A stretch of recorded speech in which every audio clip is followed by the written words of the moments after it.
On this episode of the Third Impact Anime Podcast, Oi, Nikaido! What did the guy in my mouth say to you?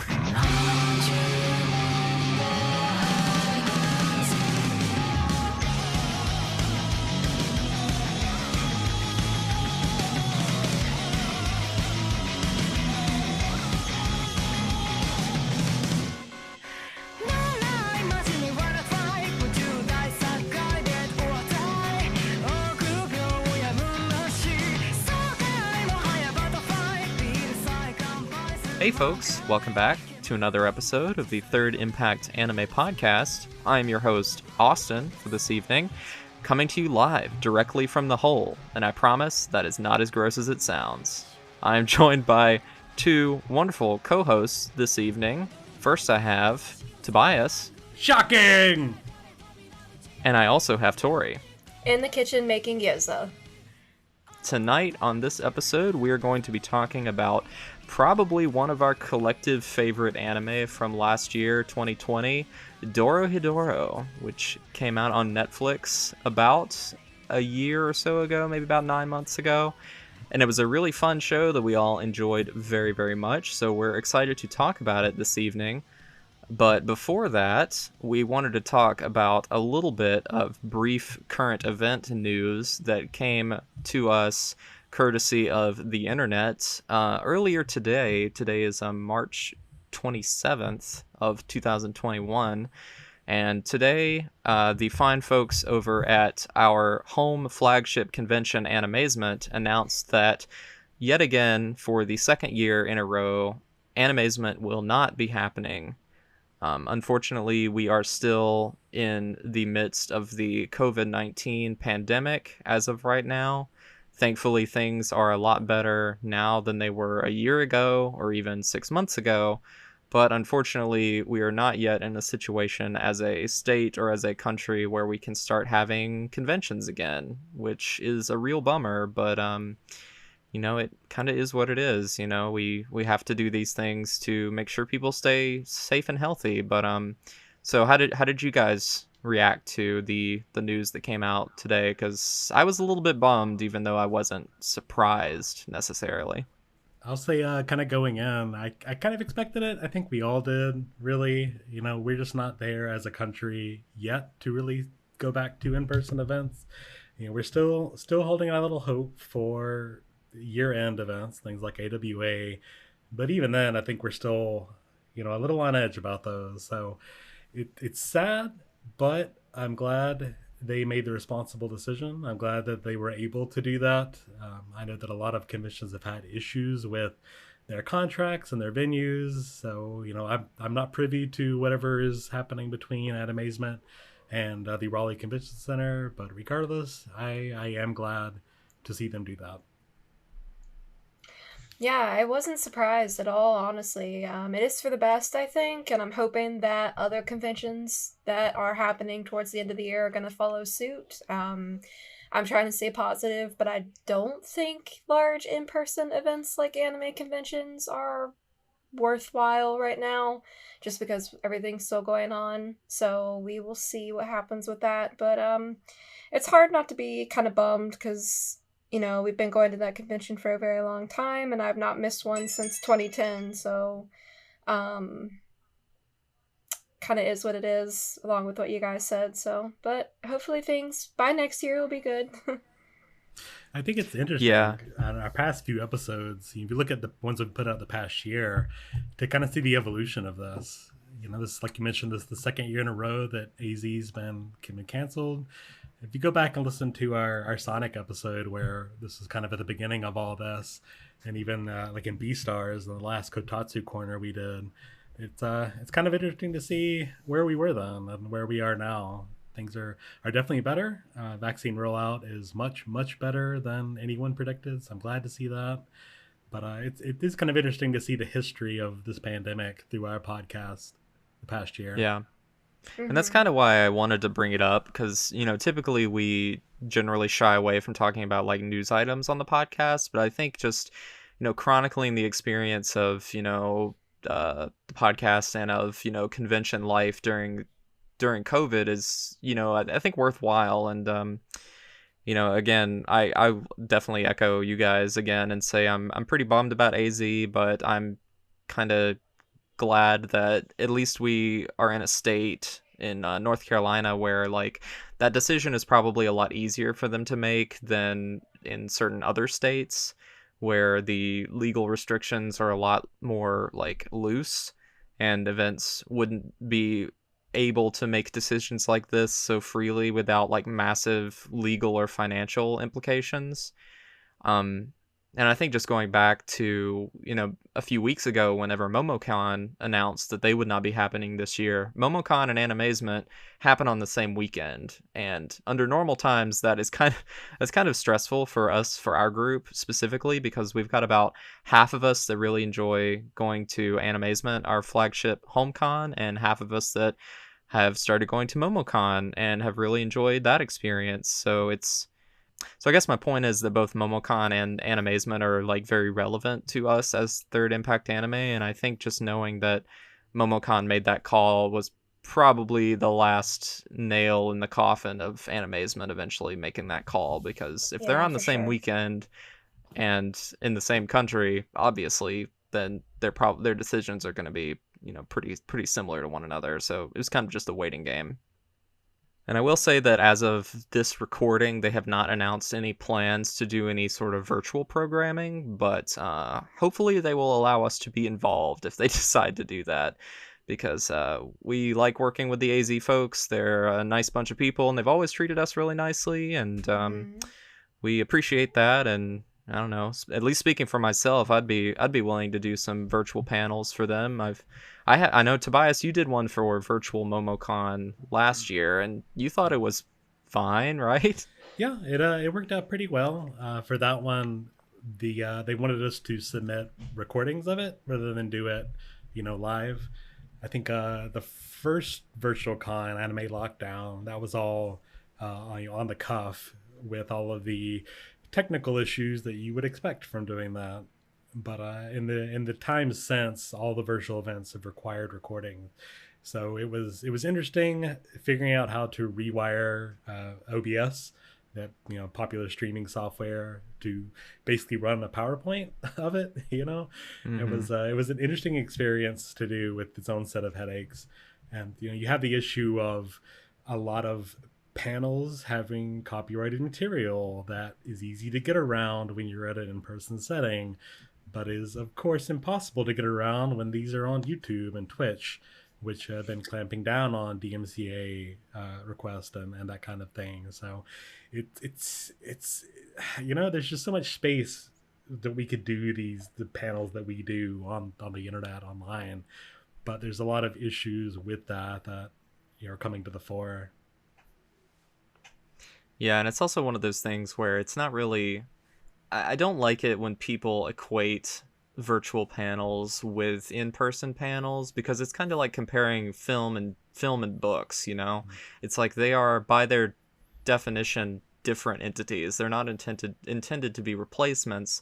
They're intended to be supplements. It's doing the best with what we have while we doing the best with what we have while we have to make adjustments. Mm-hmm. So I think that there are some necessary changes that have to be made to make panels work in the virtual environment, but I think they're still worth doing, even if they're not like true to your Mm-hmm. vision Yeah, per se. for sure. I mean, the one major benefit to this new paradigm is just the fact that we can see material and see these lectures and panels by people we never really get to because of the limitations of Meet Space. We've been able to Hmm. see a couple of Mike Tool panels, and Dave Merrill's done a couple of his anime hells. Our friend Bokusachi has done a couple of these events now. I think he just wrapped up one, I think a week or two ago, for Yeah, virtual he did. NakaCon. So Yeah, Nakakon. Yep. yeah, so it's been cool to see that, because Yeah. you're not limited. We've talked before several times about Discotheque and their events. Those Discotheque Day panels have been very popular at the larger events, and I've always kind of had to follow them on Twitter as they happen in real time. But to actually be able to attend and see these things in front of me has been fairly exciting. So I will give virtual events that. Yeah, I was gonna ask you guys, just like generally, what do you think should carry over from the virtual convention experience back into like normal convention life? I guess, Tori, what do you think about that? I think the carrying over of like the virtual documentation of like uploading panels and things like that, because you know the conundrum of somebody putting on a panel at the same time as you that you're interested in, or two other people doing a panel at the same time you're interested in. Um, I might not get to see it physically over the weekend, but I can go home Sunday night and watch it if I really wanted to. So having that space to upload panels or concerts or anything like that, I think would be a lot of fun if they kept going with that after everything was back to normal. Yeah, exactly. And on top of recording, just having like streams of these events going on during the convention as well would Mm-hmm. be very easily to do. I've seen lot of the larger conventions already do this with their main events. They usually just try to stream it on Twitch or YouTube simultaneously, and I can kind of get my why they might not want to do that, since considering these are kind of paid events and that's free material. But there's very little reason to, all things considered, and there's not a whole lot. I mean, I'm kind of spitballing here, but it doesn't seem like a whole lot of work, in 2021 with all sort of the streaming setups we have. There's equipment needed, but it's not like it's that impossible to kind of set up these streams for these event spaces. So there's Yeah, really no reason. put it in the ticket price. Charge me an extra $5 to have virtual content. I mean, not a huge Well, deal. I will say that one element about that specifically from like my work experience is that we've had that conversation a couple times whenever it comes to stuff that I do for my job, and basically like what we do for, like, let's say we have a paid virtual event that you have to register for.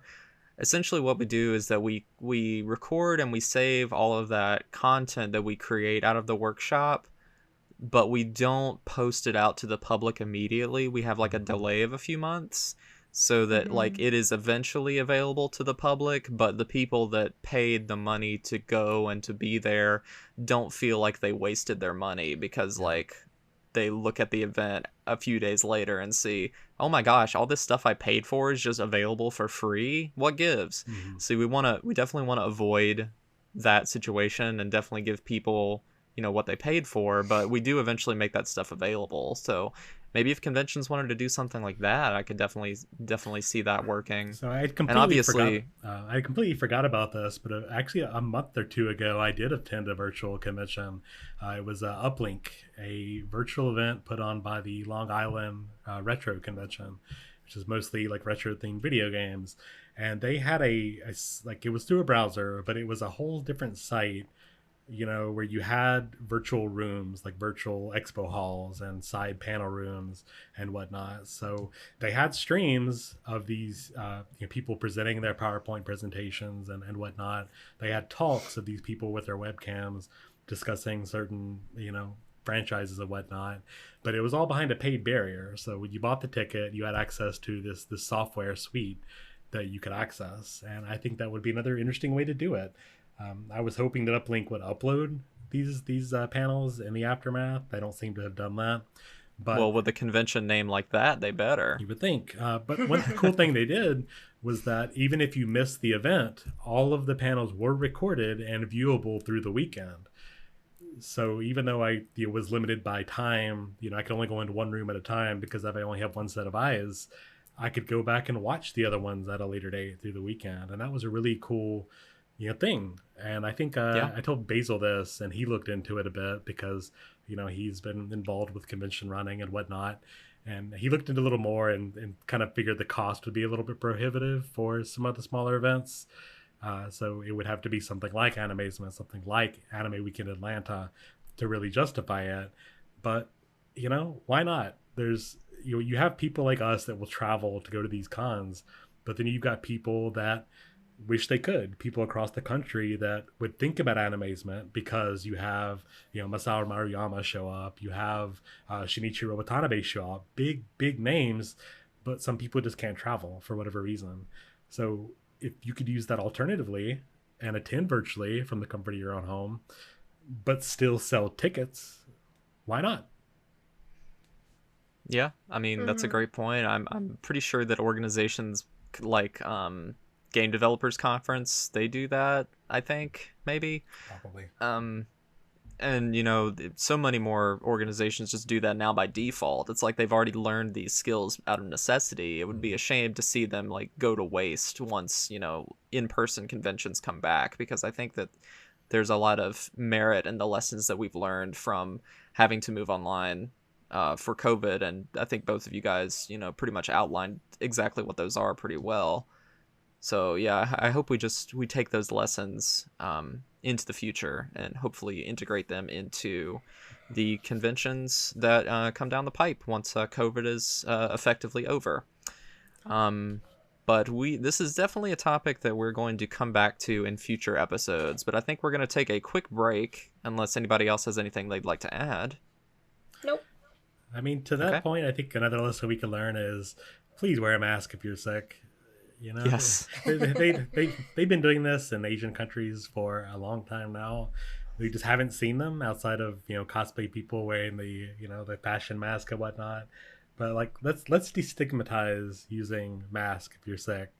And hey, I mean, you said it yourself. I mean, there's already somewhat of a convention cultural precedent for mask wearing, because I've seen those like kawaii, like cute little mouth masks for years at this point. Everybody just go get you one of those and just wear it. Yeah, so like that would be great. We kind of talked earlier in our Discord about crowding and overcrowding. I would hope that this would maybe be the final nail in the coffin for these conventions like Anime Expo in Los Angeles that is just way too crowded. So I think maybe we could start seeing that issue resolved in certain ways. Man, that would be great. I have a feeling they're still gonna pack people in there but make them sign a waiver that's just like, if you catch COVID, that's on you, not us. Yeah. Cosmo, get off the damn desk. And with that word from Tobias's cat, we're going to take a quick break, and whenever we come back, we're going to be talking about Dorohedoro.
Alright, we are back, and we're going to be talking about Dorohedoro on this episode.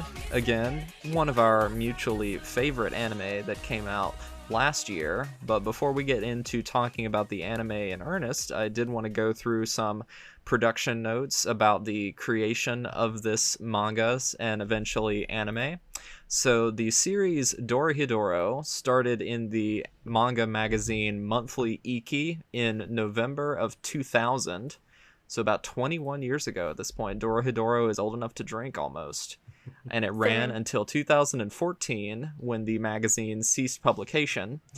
And after that, Dorohedoro was picked up again in March of 2015 in a different manga magazine called Hibana.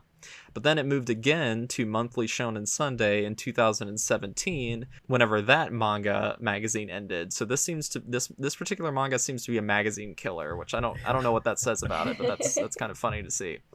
Dorohedoro finally ended in 2018, going on for 18 whole years. It sounds like a really long time, with 167 chapters and published under 23 full tankobon volumes. And in the United States, it is published in English by Viz Media. So a little bit about the author. I think Wait, with some... I want to jut in there with Sure. and I think with the Viz, they have it under their like signature line, right? They do. Yeah. It's Mhm. like It's a... It's the same. I think the same series that Golden Kamuy is published on here. I'm looking at my bookshelf right now, but they're like taller volumes than your standard tankobon. Mhm. They seem to be like a glossy cover. It's a little more premium than your typical manga volumes. Mm-hmm. Yeah, I think they largely do that for things that are like seinen works. And you know, thankfully in the States we get like a very much a larger print like size manga than they do in Japan, which I think is pretty neat. I mean, that's definitely reflected in the price, because in Japan manga is like very cheap generally speaking, but in the States it's probably like double if not triple the value in Japan. But it does tend to be very nice, and Viz puts out good stuff. So a little bit about the author. Her name is Q Hayashida, which I'm assuming is not her birth name.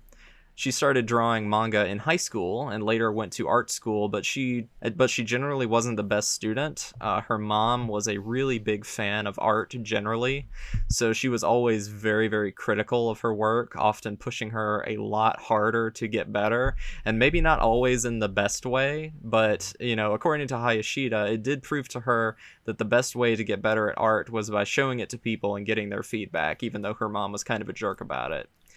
Growing up, she was a really big fan of the works by Katsuhiro Otomo, such as Akira, and also Junji Ito and Kazuo Umeza's catalog, which definitely play into her art style. I just want to butt in and say that it is very obvious when you look at the way she inks, because Umez and Ito are both heavy inkers, and everything is very like black on black on black. And I think that carried over very well in her work. And I didn't know that. I found that very interesting to read that little tidbit. So, as the resident Junji Ito expert. Yeah.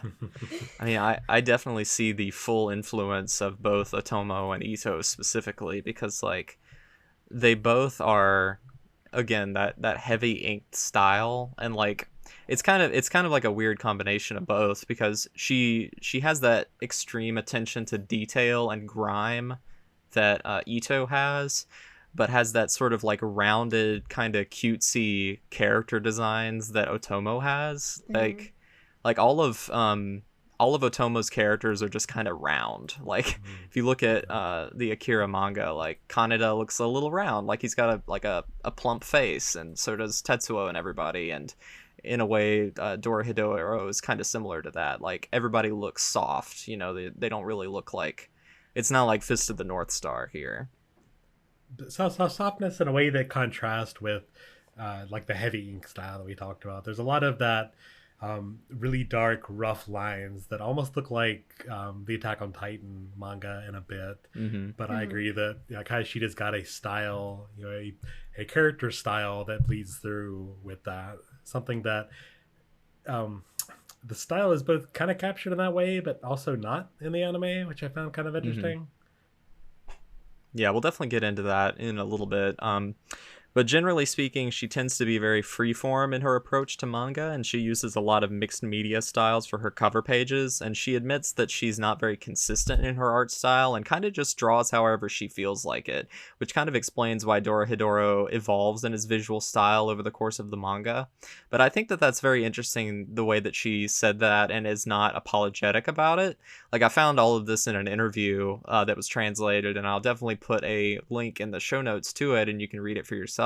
But I thought that was really kind of awesome of her to say, like, hey, you know, my art style is not always consistent, and I kind of own that because I always want to be evolving, like, as an artist. And I'm like, you know what, you do you. That's awesome. I'd like to hear that. I think any work going on 18 years, you're going to see an evolution of the style, regardless whether the artist admits to it or not. Yeah, definitely true. Look at Araki. Yeah, absolutely. Yep, exactly. She's also a huge fan of Dynasty Warriors, and she actually said that she broke one of her PS2s from playing it so hard, which is also pretty hardcore. Her debut is... Did it put her manga on hiatus?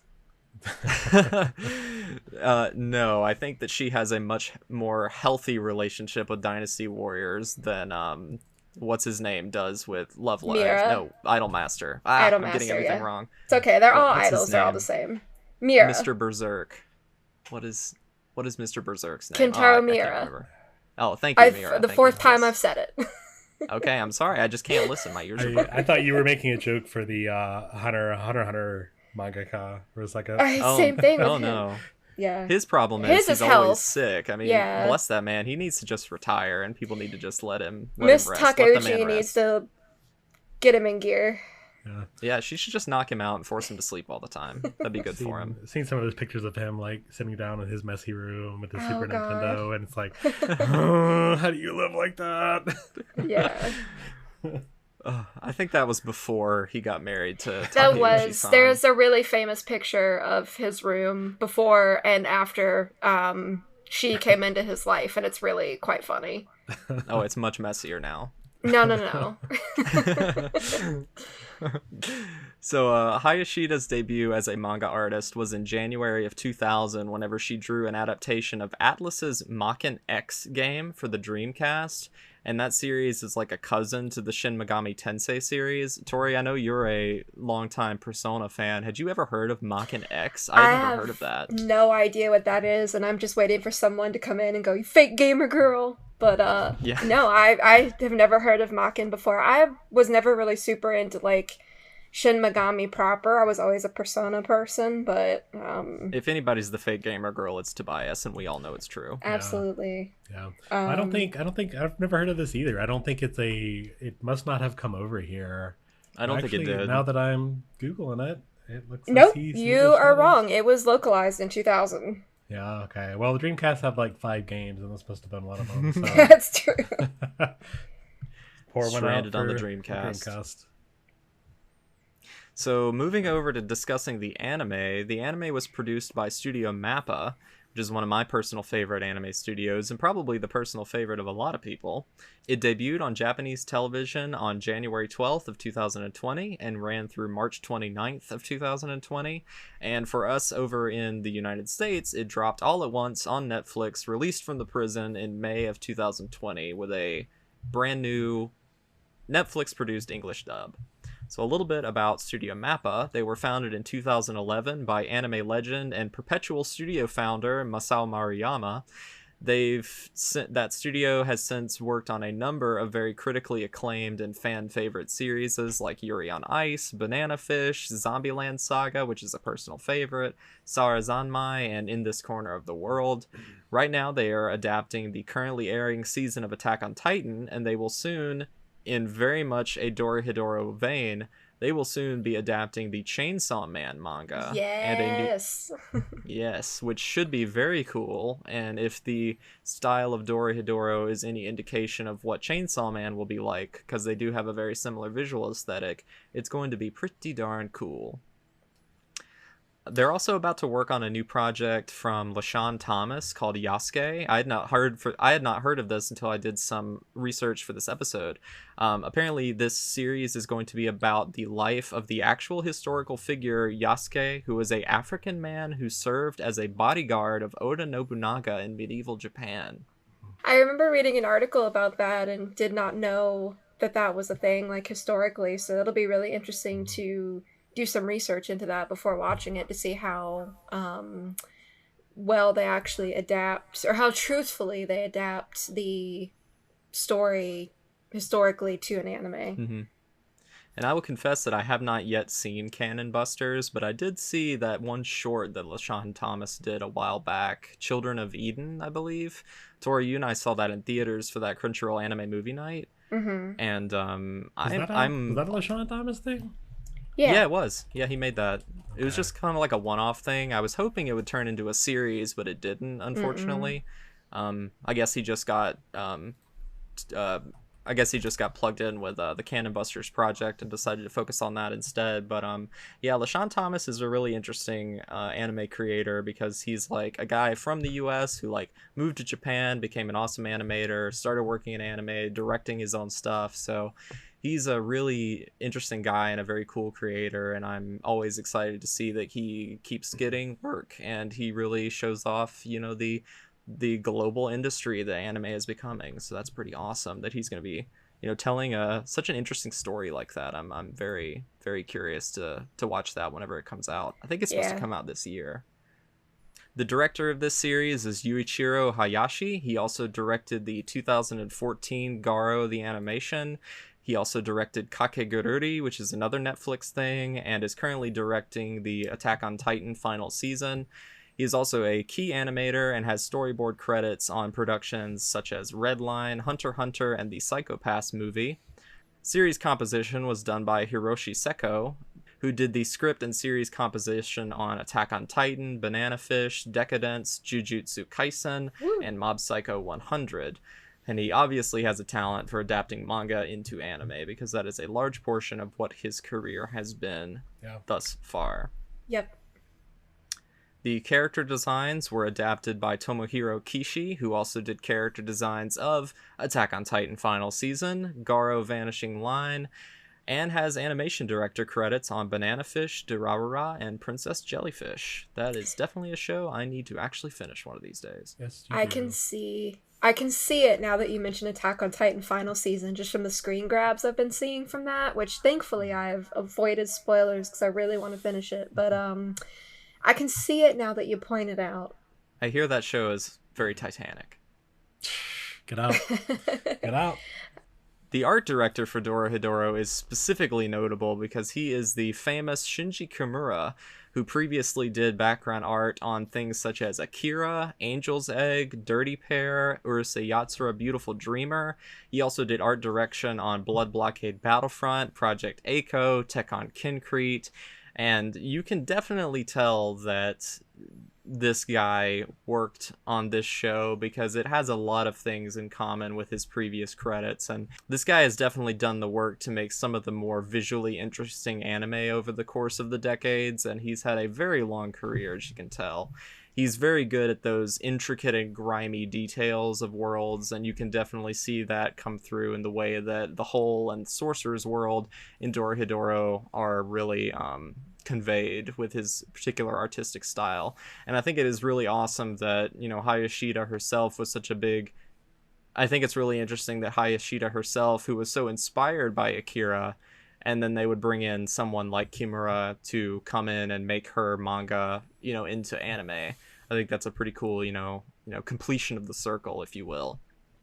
Exactly. You've got, I think we'd all agree that the Whole itself is a character in Dorohedoro, and just the setting they've created. So to see the similarities with this over industrialized, city compared to the cyberpunk, very cluttered aesthetic of like Akira, even like Dirty Pair and Tekkon Kincrete. You have these cities, these futuristic almost cities that are just full of details, and the Whole certainly has details in spades. So we can certainly see that here.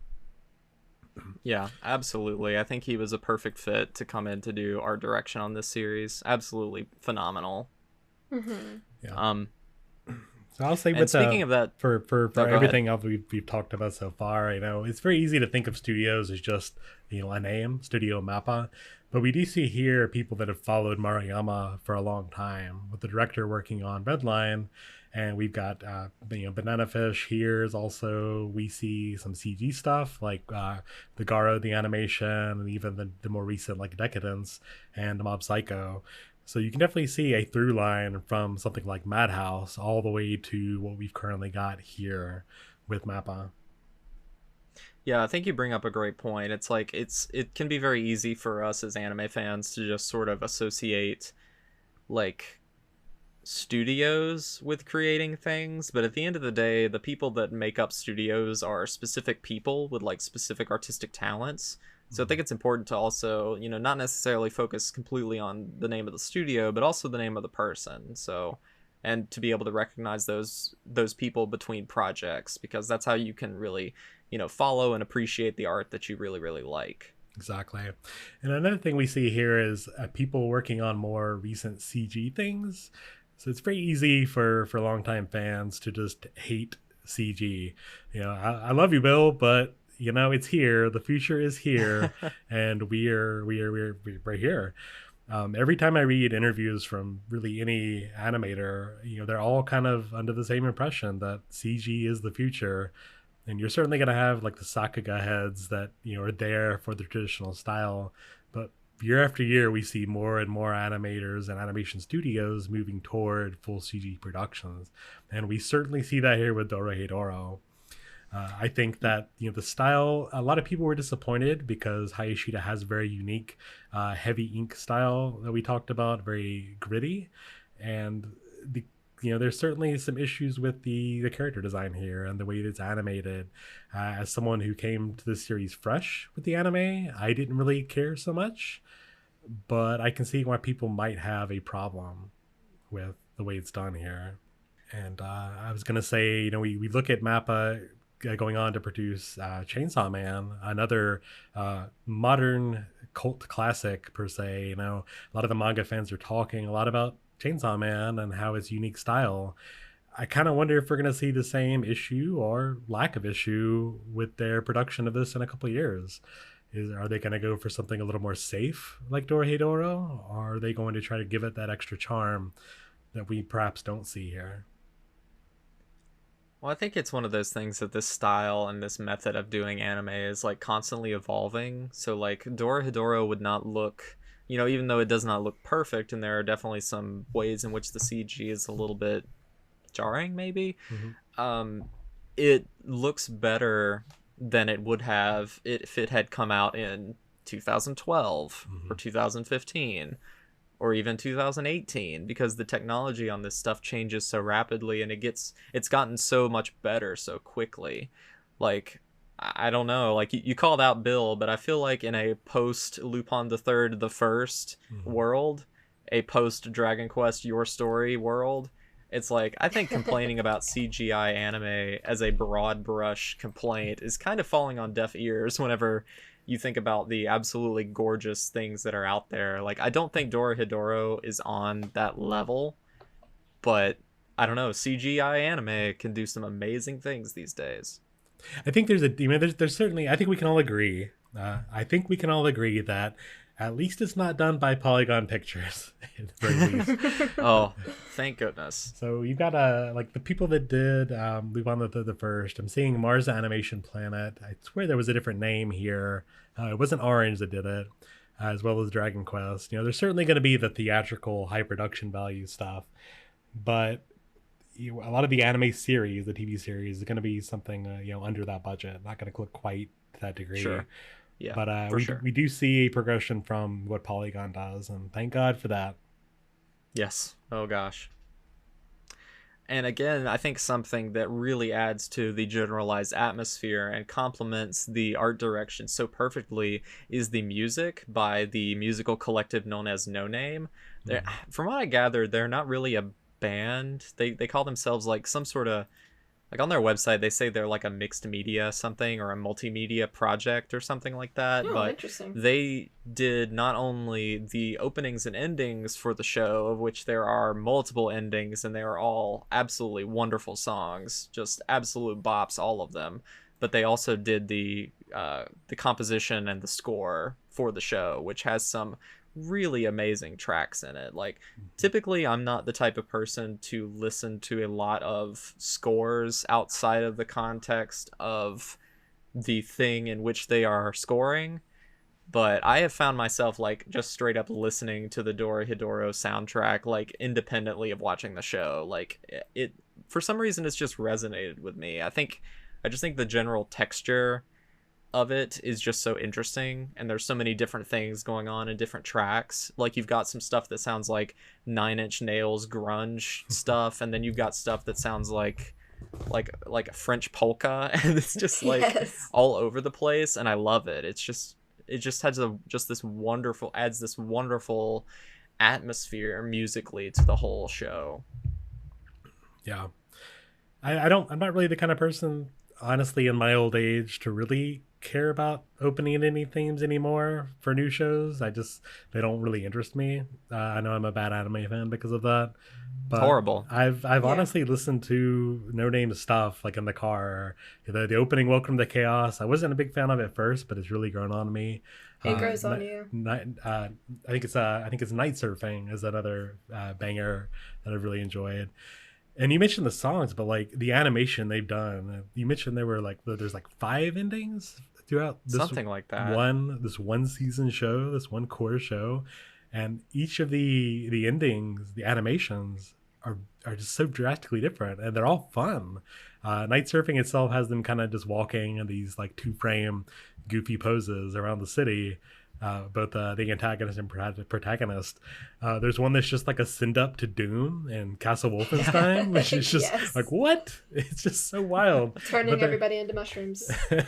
They're just so great. But I've listened to, I think I just have a playlist on YouTube of these songs, and just casual listen. I love it. When is the Dorohedoro Doom clone coming to Nintendo Switch? I need a release date now. I need you to be able to run Doom on an anime.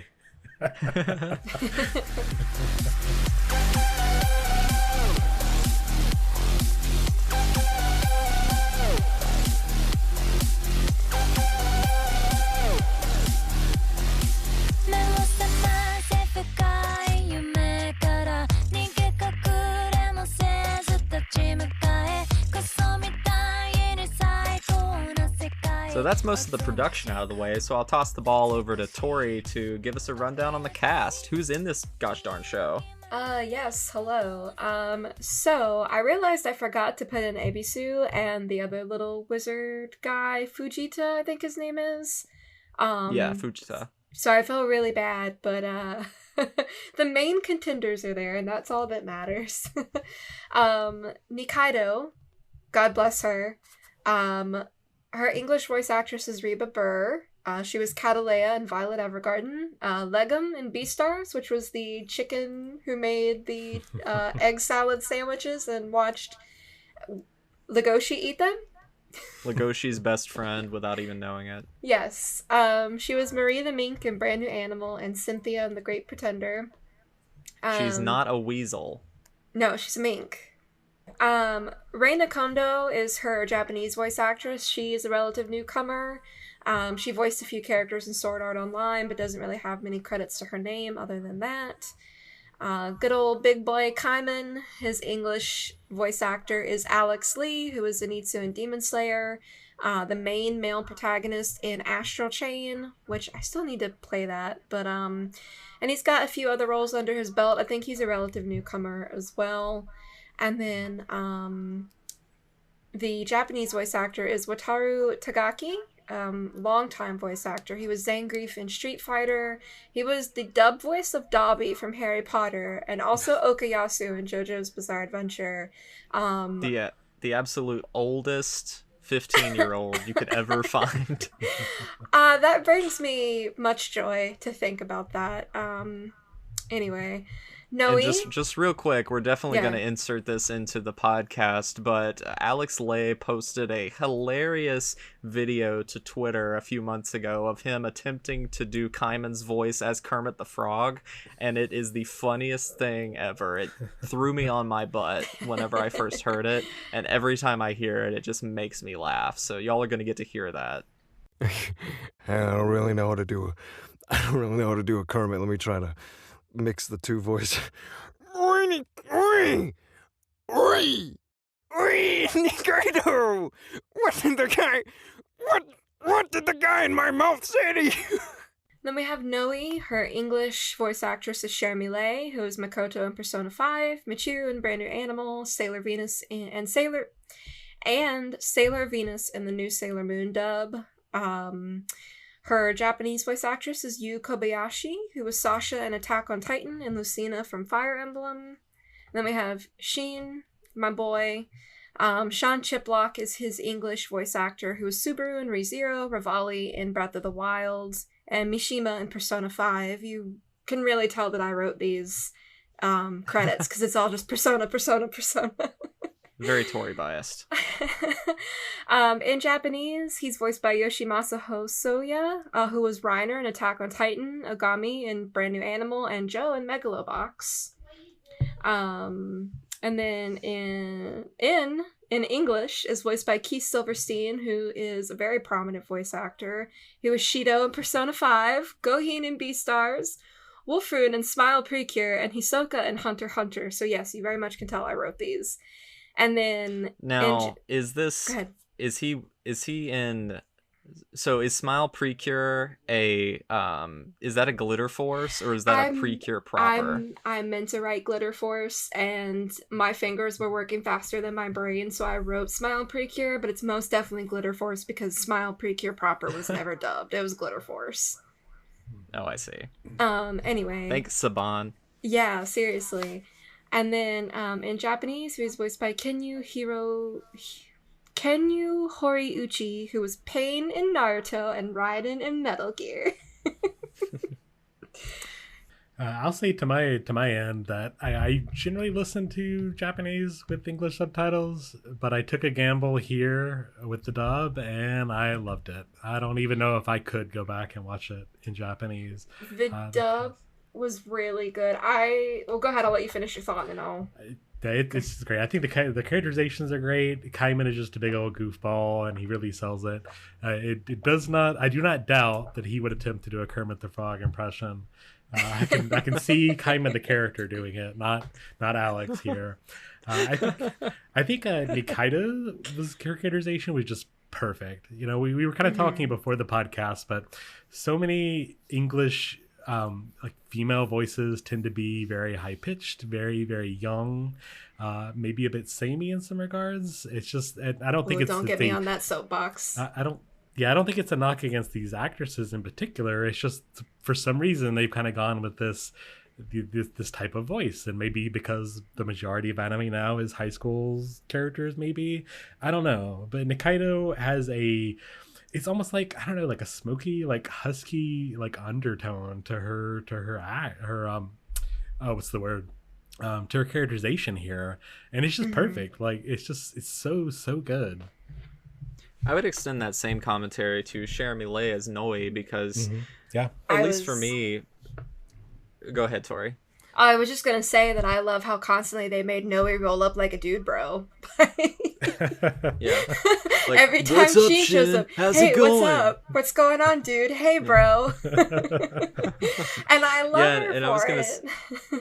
Yeah, and like it's so interesting just to see Jeremy Lay's range with a character like Noe, because at least for me, the first time I became aware of Jeremy Lay was the fact that she played Asuna in the Sword Art Online dub, which is very much that sort of standard, like, again, no shade thrown on her or anything, but that very standard, you know, anime girl voice, young anime girl voice, but like hearing her play Noe, which is, you know, very, very husky, very kind of brash, but still like obviously a feminine voice, it's like it just really it shows that if you give actors an opportunity to like break out of their comfort zone, they will probably surprise you, and that's always a great thing to hear.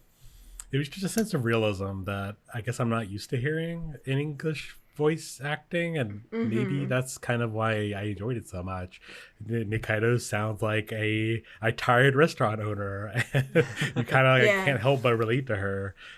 You know, even though like the character is per drawn is unique and interesting, but the voice just added a new layer to that, which I loved. Yeah, I think probably Shin's performance was my second favorite because the duality of it, like, there's that way he speaks that makes me feel like I should be scared of you, but then he pairs up with Noe, and then they're like absolute, utter, stupid goofballs. Yeah, exactly. I think that's a great microcosm of about the show just in general. I think you hit the nail on the head about one of the greatly appealing things about Dorohedoro generally, but we'll definitely get into that in a little bit. But Tobias, we've been talking about this show for quite a while at this point. Do you want to tell the audience do you want to tell the audience what the story is actually about, to the best of your ability? Yeah, so in summary, what if you just dropped some acid and wrote a manga about what you experienced, basically? this just and the thing I really love about this show is it's so weird. The story, when you put it out in plot points, it makes sense, but the way it tells it is just so strange. So we mentioned the hole earlier and how it's kind of its own character. It's this very hyper surreal industrial area. It may or may not be in an actual hole in the ground, but it sits in contrast to the world of the sorcerers. So, yep, you've got this sort of modern urban fantasy thing. This setting here. There are sorcerers. They use magic, and they experiment on people that live in this place called the Hole. So the Hole is full of these, these riffraff, these victims of this magic, rather than the people that benefit from it. Our protagonist, it's basically just the slums from Midgar in Final Fantasy VII. Exactly, slums. Yeah, slums is definitely the word I was looking for. So the story opens with our two main characters, Kaiman and Nikaido. Kaiman is just a dude whose head looks like a lizard's. Maybe kind of an alligator, a crocodile, kind of very lizard-like. And he doesn't know why. Crocoliz. Yeah. Lizardile. Yeah. I don't know. And he has no idea why. He suffers from amnesia. He doesn't remember his life before he was found by Nikaido. Nikaido, she doesn't have any transformations that we know of. She's just a normal person. She finds Kaiman and becomes his best friend. She takes care of him. She feeds him food from her restaurant that she owns. But she also does have her own shady past that the series goes into. So she's not just some innocent person that stumbled into this. So Kaiman is trying to find the source of his transformation. Why is his head a lizard? And he does this by finding sorcerers. He bites their head, and as their face is in his gaping maw, a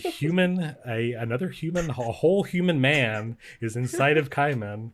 A man with these same tattooed cross eyes pattern, very spiky anime hair.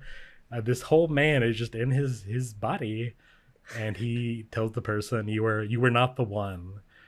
And when he does so, Kaiman releases the victim and asks him, "What did the man in my mouth tell you?" And it is always, this person who's shocked by this lizard man biting their face, is, well, he told me I wasn't the one. At which point, Kaiman just murders them, straight up cuts them down. Nothing about what you said was incorrect. It just sounds like inconceivable nonsense. Exactly. So, and that's I had to explain. I was talking with one of my coworkers maybe last week, and he was like, "Hey, so what anime have you been watching?" Because he was looking for something new to start, and I had to sell him on this show, and I had the same exact out of body experience when trying to explain this to him, and watching his face as I kept going on about so there's this man who's a lizard, and he has a man inside of him, and he eats people, and then he kills them at the same time, and and he really likes gyoza, and he really likes to eat dumplings, and then there's this weird cockroach man, and I don't even know, but you should watch it because it's really good. Yeah. And the individual points, they seem very fantastical, hyper surreal. They don't make much sense. It does on the second viewing when you see how the system works, how the setting, how it works, how it revolves around itself with the magic and the smoke and the mushrooms. It makes sense. Believe it. You just have to let it happen to you, man. Yep. And so the cool thing about this is you've got the protagonist trying to solve the mystery of Kaiman, but you also have these antagonists, which are kind of they're really just the second cast. They're not really the bad guys when you get down to it. So the sorcerers, the people that did this, they're kind of led by a guy named M, who also has this spiky Vegeta hair. But he's got this fascination with mushrooms. He turns everything into mushrooms. That's his magic. He has his two cleaners, Shin and Noi, kind of his right hand. Which I will say, if you don't mind me cutting in really fast, a sorcerer whose power is turning things into mushrooms may sound stupid on paper, but in reality, it's horrifying. It's scary. Yeah, he straight up just turns people really easily too. In the second episode, there's a couple of assassins that try to cut him down, and with the snap of his finger, he just turns them into a pile of mushrooms, and without missing a beat, tells the chef to go cook them up. They're gonna eat them.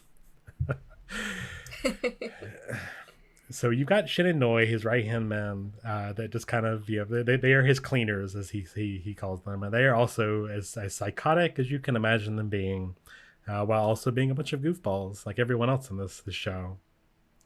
And then you got the lackeys, the lower rung people, Fujita and Ebisu.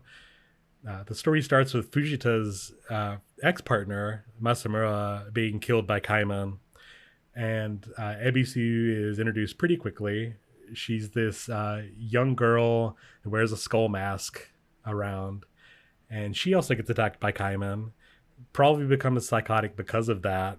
She has her face ripped off by the end of the first episode, which would mess anybody up.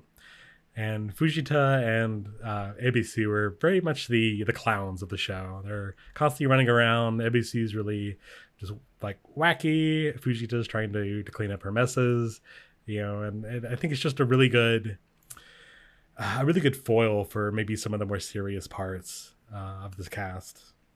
The way that the cast is structured in this show, funny enough because they have such similar sounding names, but it kind of reminded me of the way that the character groups are constructed in Durarara, because it's like there are a bunch of small groups of characters sort of doing their own thing, but they end up converging at a lot of points, and often like conflicting against one another, because like kind of like you said, like Shin and Noi are not really contextualized as villains. They're kind of contextualized as like main characters, maybe slightly lower on the level than Nikaido and Kaiman, but like I don't think we're necessarily supposed to think of them as like antagonists. Like exactly. I think we're supposed to think of N as an antagonist for sure, but Noi and Shin just kind of seem to be living their lives just like Nikaido and Kaiman do. Like they've got jobs to do, they do things, and sometimes those things are highly questionable, like murder,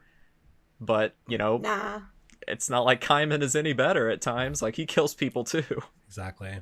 I even think by the end, Ian sort of comes around as his own character as well. Very early on, he was very scary. He just can quickly turn people into mushrooms, but he does have his own background that's explored a little later. And even by the end, I didn't really see them as the bad guys exactly. Yeah, yes, Nikaido and N are at odds even by the end, but like you said, you can't really blame them exactly. So I think the real villain is, to get a little political, the real villain is the society, the sorcerer versus victim schema that we've set up here, to be honest.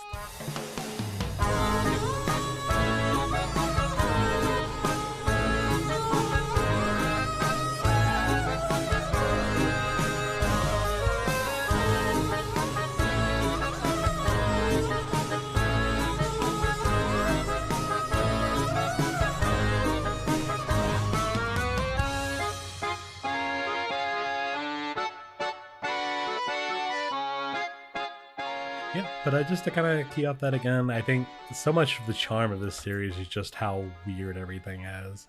It doesn't make sense the first time, you just watch it, and every episode, it's put together so I don't know, I don't want to say casual, but it's just there's so many of these little tangents that the series goes on. There's the episode where they go to a formal dinner, the sorcerers do.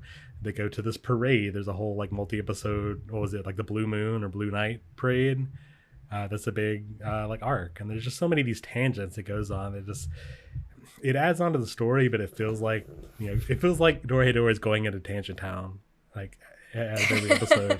Bill's gonna hate it. Yeah, but like it makes sense, and watching it a second time, it completely makes sense. All the pieces fall into place, but you kind of have to go that going in that it's going to be very weird. At its face value. So I did want to ask Tori, because you probably have the most longevity with Dorohedoro, because you said you read the manga, or at least a good portion of it, a number of years ago. Is that right? Yeah, when I was a teenager.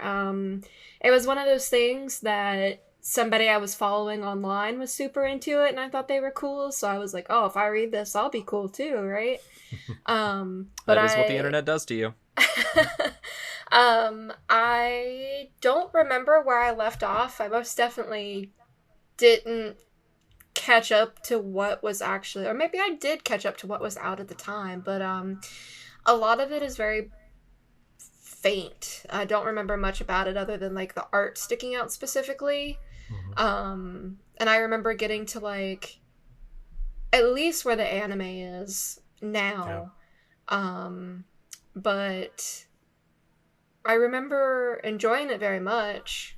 I need to go back and actually, now that it's all completely done and licensed and everything like that, I need to actually go back and read it and finish it. I remember them being some like slightly questionable things that happened with some of the characters. But you know, back then I didn't have as much of a critical eye for things as I feel like I do now. But I mean, it was good, what I remember of it.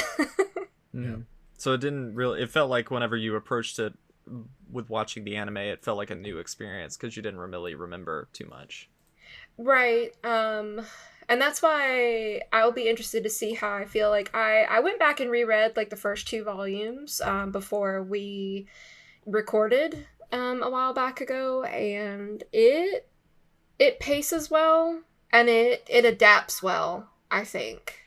But it does. It basically suffers from the Junji Ito syndrome, where like it loses all of its charm in the animated adaptation, which I know that like you guys have talked about that a little bit, but I think it's one of those things that I would have been happy whether it was animated or not. Like, I'm glad it was animated because it reminded me that, oh, I really liked this when I first engaged with it, but it's just unfortunate that like it loses all its charm. Essentially, like you just can't carry that art style over into animation. Yeah, I think the anime, I don't know, I would hesitate to say that it loses all of its charm, but its charm changes. Like, That's fair. Its charm does not come through in necessarily like the character art or anything, but I remember specifically because I read those first 2 volumes recently as well. You remember the scene, this is very early, and I think on episode 1 or 2, where Kaiman and Nikaido are at the nightclub, and they encounter that sorcerer there who Kaiman bites his head on. He bites his head on acupuncturist. Thing, yeah, the acupuncturist, that's right. And then Kaiman has that whole joke of him molting.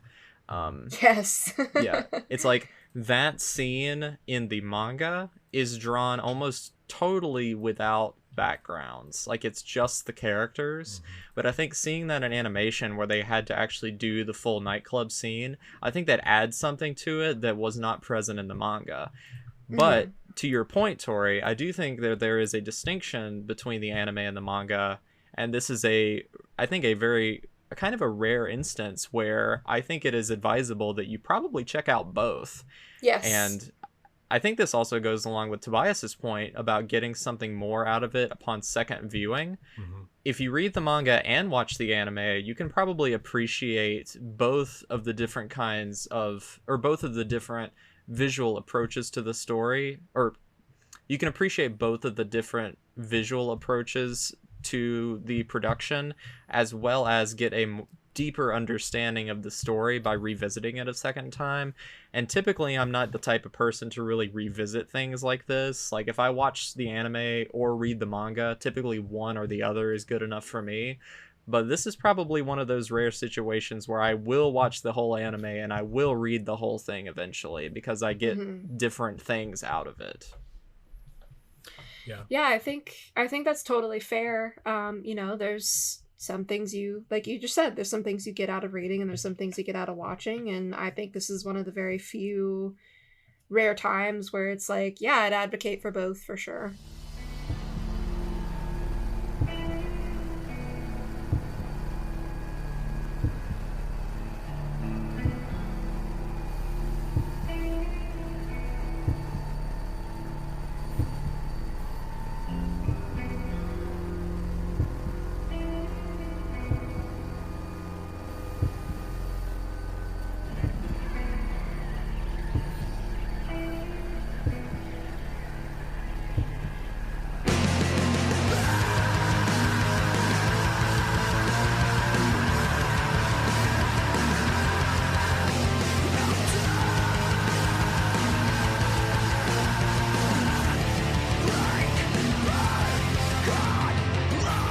right, so that's pretty much the summary of the series. We talked about the production and the voice cast. Let's dive into our feelings a little bit here. So I've got a couple points that stood out to me in watching this show that I think would be, these sort of thematic elements that really shine through in Dorohedoro.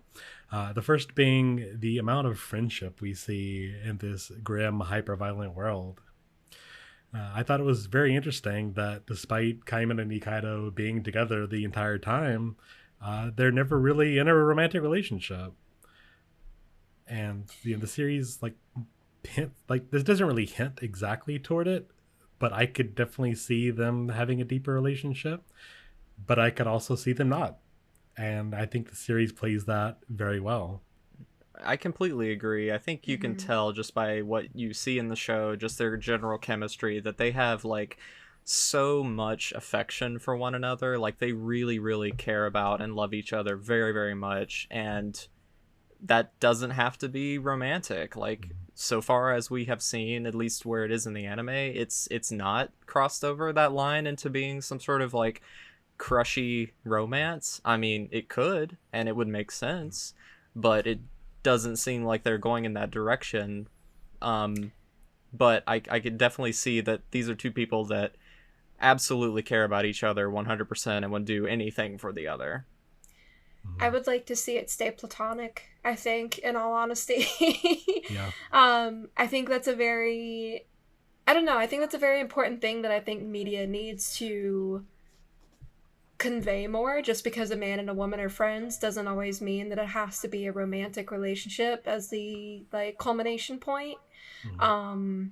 Now I feel like I'd rather see Noe and Shin end up that way, but that's just because of like they have more of a past together. Like they have a different past to me than Kaiman and Nikaido. They have a different past to Nikaido. me than Nikaido and Kaiman do. But I would just like to see them stay friends. Like you guys said, they obviously care about each other very much, and I don't necessarily think that relationship needs to be bogged down with any romantic feelings. Like it's okay to platonically love your friends. You're allowed to do that. That doesn't make things weird or whatever. Like tell people that, you know? Love the lizard men in your life. Yes.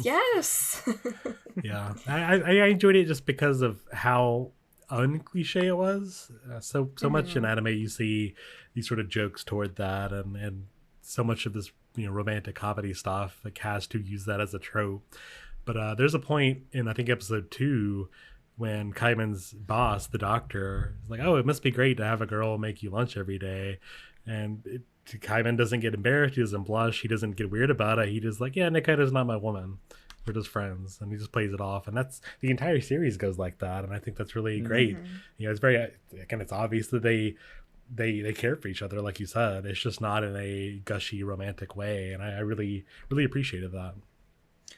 And there's a great note that I think you put in the discussion notes about how the pair relationships between the different like guy girl pairings that are in the show, like Kaiman and Nikaido, Noi and Shin, and Ebisu and Fujita, are like very, very different relationships. Like all three of them are very different dynamics. Yep. Yeah. And I think that provides a lot of good context and a lot of different ways that we're supposed to understand the way that this world works by perceiving it through the lenses of very different kinds of people. Exactly. And Tori, you mentioned earlier about Shin and Noi. We get that one backstory episode where we see how they came together, and to see this sort of coworker relationship that's come from a shared past, to see them look out for one another because of the stuff that went down, in their past, I think is interesting. As well. We have, of course, Kaiman and Nikaido. They're kind of there to solve this mystery together, and even Nikaido's own past. Kind of getting into spoiler territory there, but Nikaido's got a lot of her own stuff that unravels near the end, so they're there for that reason. And like you mentioned, Fujita and Ebisu, they're the clowns. They're kind of there. They're goofy. We kind of see them come together near the end. It's obvious that they do have each other's backs. But it does seem to be very antagonistic very early on with the beast. Oh, They're the, Ebisu hates him. Being a goofball. They're the Rosencrantz and Guildenstern of the story. Exactly. Just that gag in like episode 1 or 2 where like Fujita is given that outfit to dress poor Ebisu in, and he's like, I do not know how this works, and he just can't get it to fit right. And she's just like so out of it because she just had her face ripped off. It's a very good gag. There's a part of me that, you know, enjoys putting together like IKEA furniture, that like wants to see how the dress was going to look in reality. You know, I kind of like, I see the pieces and I'm like, just put it together. Come on, man. Follow the instructions. But it's a funny gag for sure. And even later when they have to dress up for the parade, they all get to choose their outfits. And she's got like, you know, this like really skimpy dress and these just big old bazongas just hanging out. That then fall out. Yeah, and they're just all flopping around the place until they deflate, and it's. You know, I think we're all on the same page about like you know, ecchi kind of stuff in anime, but the way they did it here is comedic in a way that it was actually funny. Generally speaking, Ebisu gets a lot of good, you know, outfit gags, because also, who could forget her dressed as the shark in the baseball episode? Yes. And just absolutely going insane with being able to wear the shark costume, which, and this was something I was thinking of while I was watching it. It's just like, Ebisu, the way that she comes across in the story is that she is very much the comic relief character. She is very much the character in the story that is screaming and yelling and being over the top at everything, as was a pretty common trope in some anime and manga at the time in which this was written in the early 2000s. And I was kind of surprised. I mean, maybe you guys thought differently, but I was surprised at how much she didn't get on my nerves. Like, I kind of expected to be more annoyed by Ebisu. No, she annoyed me. But I said, oh no, she annoyed me. Well, fair enough, and you could speak to that for sure, but I kind of expected her to, like, I expected to actively hate Ebisu as a character, but I kind of didn't, because she can be balanced out at times and isn't always that sort of manic trope. At least for me. Mm-hmm. I don't know, that character archetype just kind of grinds my gears in general. And like, I don't know. Don't get me wrong. It grinds my gears too, for sure. Yeah, but I think it got better as it got towards the end, like when stuff was starting to hit the fan and you were finding more about her powers and stuff like that. I think it kind of reined itself in a little bit, but I don't know, there was just a lot of times where I was like, man, they're kind of undercutting this scene by writing in this stupid Ebisu and Fujita joke. But like, okay, I guess it could be worse. They definitely feel like they're treated as the less honorable protagonists, like very much the clowns, like Tobias said. But yeah. I mean, they have some good moments, they have some not so good moments. I think one of the standout gags for Fujita is the scene in the OVA where he's standing in line to get a new mask from the devils. And because, you know, in the way that this world works is that all of the sorcerers have masks that they wear, and it's my understanding that the masks are, you know, partially a status symbol, and they're also partially a way for them to, you know, use their magic powers better. And his mask is by far like the least interesting, the least cool out of all of them, and he desperately wants to get a new mask, and you have to get a mask created for you by these devil creatures in the series, and he's standing in line trying to get one, and he wants a cool one so bad, and they just kind of don't give him one. Yeah.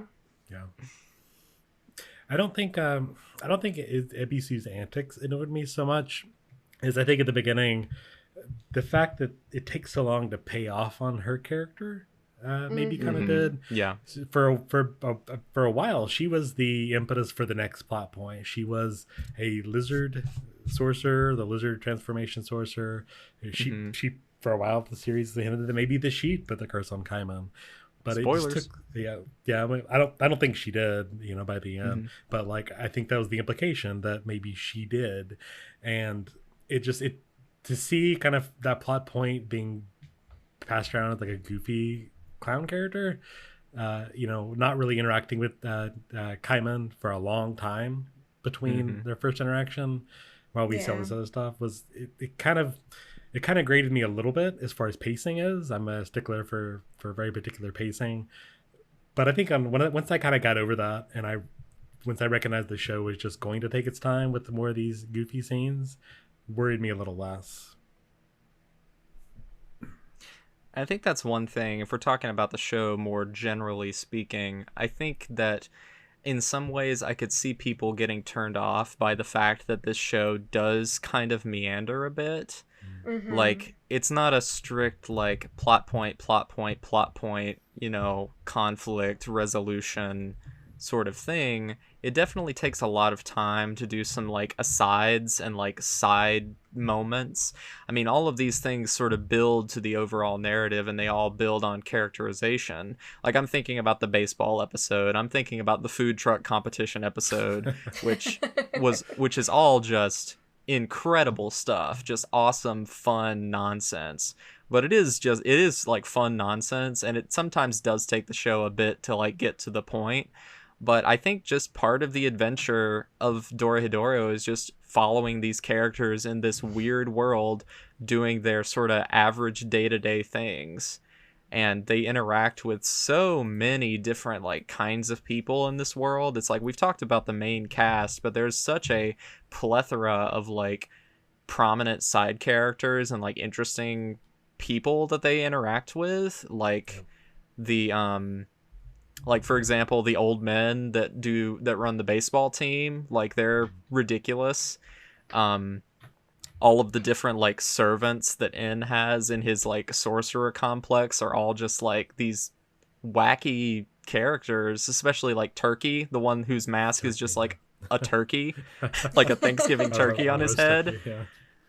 Which I love that. That's some real great nonsense right there. And then, of course, how could we forget everyone's favorite character, the giant cockroach, Johnson? Shocking!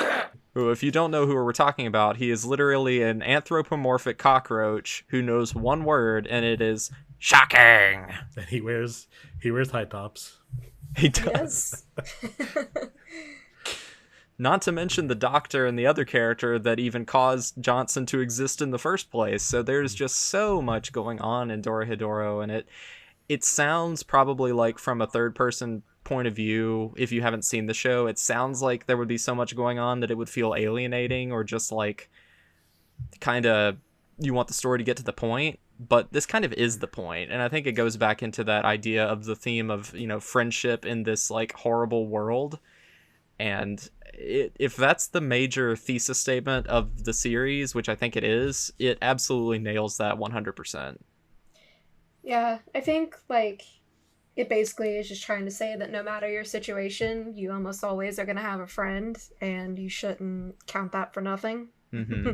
It's like, even when the world is falling apart and everyone seems like they're going to, like, hurt you or do bad things to you or out to get you, it's like there are still genuine people in the world who will care about you and will take care of you. So it's important to have that, hold on to that hope. Well, you mentioned the meandering style of this show. I think that does sort of tie into my next point, was that this certainly feels like a very 2000s era property. And it makes sense because this started in 2000 and ran through that entire decade. But it's very refreshing to see something that feels, older. It sounds weird to say that. It's refreshing for something that's older. To feel older. But it does here. Like, this show could have been on Adult Swim, and I would totally believed it, back in the day. Yeah. Mm-hmm. It not only in just the visual aesthetic, it's certainly grimy, it's certainly hyper-violent. There's certainly a lot of, like, references to, like, horror stuff and more that aesthetic throughout, rather than... There is a zombie episode, after all. Yep, exactly. I think, doesn't Nikaido wear that sort of Texas Chainsaw Massacre mask at one point? I mean, it was a Jason mask. I think a Jason mask shows up. I don't know if Nikaido's wearing it, but I think it does show up. Right. Well, maybe she does. I can't recall. Yeah. There's just a bunch of iconography like that seems like it's like there for horror fans almost in some ways. I mean, Johnson definitely looks like the alien from Alien, just as a cockroach. Yeah. And that's not only the visual style. It just it feels like it's something that is episodic in a lot of ways. There is a plot that happens from point A to point B, but it almost feels like Cowboy Bebop. You could just turn on a random episode and without knowing what really is happening in the wider plot, just enjoy it for what it is. And yeah, you know what? I was trying to think about what this show really reminds me of, and it might actually be Bebop. Like, now that you say it out loud, that totally makes sense, because you have this core of characters who are like lovable goofballs with tragic pasts interacting in this sprawling, detailed, kind of unjust, grimy world. Yeah. And you're just following their adventures, and that's basically what Cowboy Bebop is, and that might be a subconscious reason why I've enjoyed this show so much. Yeah, exactly. Going into this, like I mentioned my frustration earlier with Ebisu, but going into this, I was expecting there to be... She's Radical Edward. Oh, no. Oh, God, you're right. She's Radical Edward. So, we cracked the code. So does that mean Kikurage is Ein? Ein? Why not? Yeah, but I think my frustration going in was I was hoping for something more evenly paced, something that was a little more focused on the central plot of the mystery, but it wasn't that. And once I came to terms with that and realized that I was just going to get a happy, fun hangout time with In and the boys, it became a much more enjoyable show for sure. And just watching Kaiman just pound those gyoza down like nobody's business. It's one of those shows you watch for you basically there to hang out with your friends, whether it be Spike and Jet goofing off on the Bebop, or whether it's these guys in the Sorcerer World planning for a parade.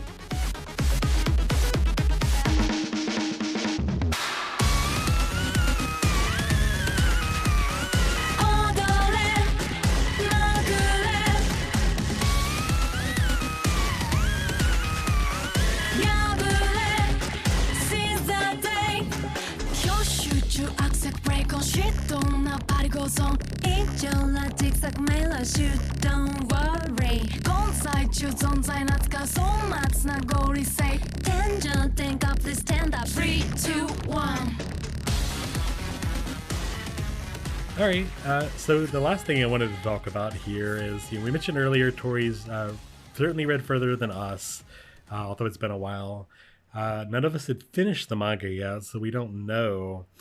Let's just sort of theory craft here. Where do we see the story going from the end of season 1? And I guess this is certainly going to hit spoiler territory for those at home. What do we see? What do we see happening in season 2? I don't think Kaiman is ever going to find out who cursed him. It certainly feels like that. I have a slightly similar theory, but my theory is that he's going to find out who cursed him, but ultimately it's not going to matter, and he's going to eventually realize that it doesn't matter, and that his current life with Nikaido and the boys is better than, him finding out, quote unquote, the truth of who he is. And I envision that's going to be like the lesson at the end of the show. But again, that's just speculation. I have no idea how the show ends, but that's what I'm thinking. Sure. These are certainly no spoilers going forward, technically, because we don't know. I kind of hope they don't go for something so Disney-like, if I'm being honest. I can see that for sure. I could see them, the real friendship is in the gyoza the whole time. I mean, where else do you put friendship? Yeah. But I don't know. I don't really care personally whether Kaiman goes back or not. I could see it going either way. I hope that they give, maybe a little more reason for it, if that. I would like to see more of Nikaido's past come up. We've seen that she's an ex-sorcerer. We've seen that she knows him and knows her. There's stuff. I think, don't the end, what was it? The demon becomes that chicken-headed guy, I think, or reverse. So the chicken-headed guy becomes Nikaido's clone. I think, at the end. Yes. So that could be interesting. Man, I completely forgot that happened. Wow. Yeah, it's it all wraps up really quickly. We did hint at a lot more of the cross-eyed gang showing up, and they do start to dive into Kaiman's past. So I would like to see the cross-eyes become more prominent. I want to find out more about them, because we've got the guy in Kaiman's mouth that he was given a name, but I can't recall it at this moment. He's got Risu, yeah. I think. Risu. Yeah. And like we've seen him walk around, he seems to be like it's hinting at him being Kaiman, but it's too obvious for me to really believe it, you know? Right. So like I wanna see more what his deal is for sure, and these others. You know, I definitely want to see them stick on the Sorcerer's World a bit more, and explore more of that and Nikaido's connection with them. I think it'd be cool to see, ABC and Fujita sort of come into their own, evolve, beyond just being these goofy clown characters and playing more of a prominent role. I did like seeing that one scene near the end where, was it like Fujita holds the gun toward the doctor or something? They ended up deciding not to shoot each other down for reasons. But I thought that was a really cool scene. So more of that for sure. Give us another baseball episode. Yeah, yes. Absolutely. More baseball. Yeah, I mean, going forward, I kind of just want to see more of the same. Just like keep upping the ante, keep making it more and more interesting and more fun and more dire. So that's all I'd like to see going forward, I guess. Exactly. You guys have already basically kind of hit the nail on the head. I think that basically from now on, it just needs to keep going up and like get to the point. Essentially, like, more fun filler episodes are great. I love them, don't get me wrong, but I want to see the story come to a head. I want to know what's going on. I want to know the things that basically you guys have already said. So I'm not adding anything new.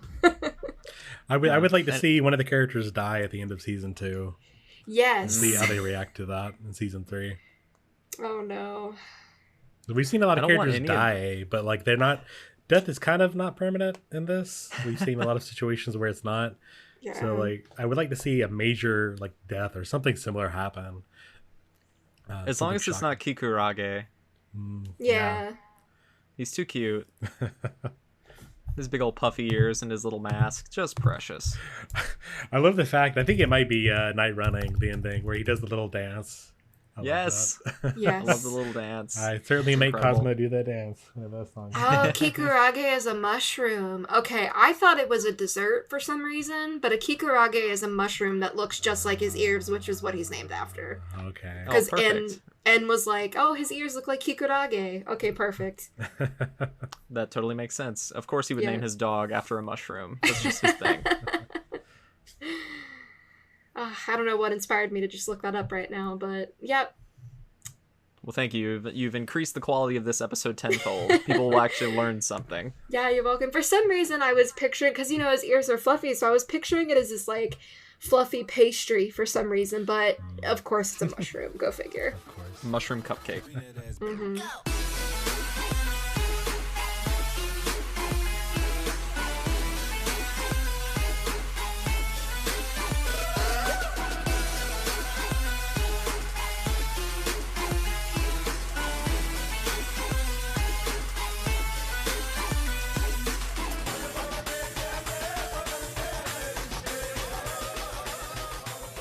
So I think with that said, we'll transition into the last talking point that we want to deal with for this episode and talk about our most memorable scene from the first season of Dorohedoro. So Tori, why don't you go first and tell us what your most memorable scene is from this first season? I would say the Nikaido and Kaiman fight scene, or anything with Noe and Shin.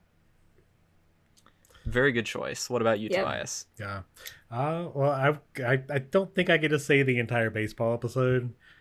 Although I do love this trend of having goofy baseball episodes now. Yes. That being the high point of Brand New Animal, and this it's just fun. Like, it's obvious that the animators are having fun doing this, and it's just like you said earlier. It was just a fun way to see Ebisu as a little shark mascot being a goofball and running around. Speaking of the baseball episode, I wanted to quickly throw this in because I was on the Dorohedoro fan wiki earlier, so I can't verify this for sure, but apparently the reason why Johnson says shocking is because that's something that Q Hayashida would herself say a lot whenever the Hanshin Tigers would do really well in baseball. So basically, Johnson is her self-insert character. Pretty much, which is hilarious to me. But that probably also points to, why there is a baseball episode in the first place, because Hayashida's probably a big baseball fan if she cares that much about the Tigers. Yeah. But even if we weren't to include that, I think one this scene that stuck out with me was the one where they're going to the party where they meet up with Kikurage for the first time. There's one of those points where the the horror aspect bleed through with these corpses that are hanging from the walls, the ceiling rather, and there's a lot of goofy action here, and there's a lot of just silly violence that happen, a lot of decapitations and people being cut up. But this is one of those moments where it actually looks visually shocking to see these corpses hanging around and then giving these gifts to the sorcerer was shocking, in fact. It was a good bait and switch too, because you thought it was the lady, but all along it was the dog. Exactly. I guess I would say if I had to pick one, I'll blame recency bias here because it was in the last episode I watched, but the most iconic scene for me will be the shot of the little tiny gyoza man in the windowsill of the Hungry Bug. Yes. Just like standing there. The gyoza fairy. Yes, the Excalibur of Dorohedoro, but not nearly as annoying. He doesn't get enough attention. I hope he returns to give us more adventures of the little tiny gyoza spirit. Yes. I think all the OVA episodes were fun in their own right, but that was certainly the highlight for me. The gyoza man. And going back to the difference in the visual style, the OVA episode is very interesting because it is a departure from the rest of what the series looks like generally. It's done more like a motion comic, and I thought the designs looked a lot more similar to what they look like in the manga compared to what they looked like in the rest of the show. Yeah. The animation wasn't nearly as complex or as fluid. It was very, again, sort of like paper dolls. Yeah. But I thought that was a great little a little gimme to the manga fans to like make it look a little bit more like what it looks like in the comics. So I thought that was an interesting decision. Yep, exactly. I don't think the whole concept of omake has kind of gone by the wayside over the past decade. I would love to see more one-shot omake kind of stuff. It's all been replaced by nonsense like Gura fairies that you people like Tobias like. Hey, you need to watch it. It's good. It's pinnacle. It's art. High art. Kino. Well, thank you guys both so much from the bottom of my gyoza-filled heart, or from the bottom of my heart shaped like a mask, or my mask shaped like a heart. Either way. Thank you guys for joining me to talk about Dorohedoro. Really appreciate it. And I hope you all listening at home have enjoyed the episode of us talking about Dorohedoro. This will probably not be the last time we talk about Dorohedoro, because we'll be back to talk about season 2 whenever that comes back around in 5-10 years or so. But yeah, in closing, this has been another episode of the Third Impact Anime Podcast. My name is Austin. If you'd like to connect with me, you can follow me over on Twitter at BebopShock. You can also find all of our Third Impact Anime related things over on our website, which is thirdimpactanime.com. If you'd like to support the show for a small monthly fee of $1, $3, or $5 per month, depending on what kind of a fan you would like to be, you can support us over on Patreon, and that's patreon.com/thirdimpactanime. All of the money that we make goes back into the production of the show, and we don't have too many patrons on there, but we would like to extend a very warm thank you to all of the people who support us on a monthly basis over on Patreon. So thank you so much for your support and helping us make these episodes, even if we don't make them nearly as fast as we would want to. So again, our website is thirdimpactanime.com. Our Patreon is patreon.com/thirdimpactanime. And you can keep up with us over on Twitter at TI_anime. Tobias, where can people connect with you? I am also on Twitter at Reverend_Tobias. And Tori, what about yourself? I am also on Twitter at Worst Waifu. Things we learned on today's episode. Q Hayashida watches the Hanshin Tigers. Tobias loves IKEA furniture. And the real gyoza was the friends we made along the way. The rest is still lost in chaos. That is Dorohedoro.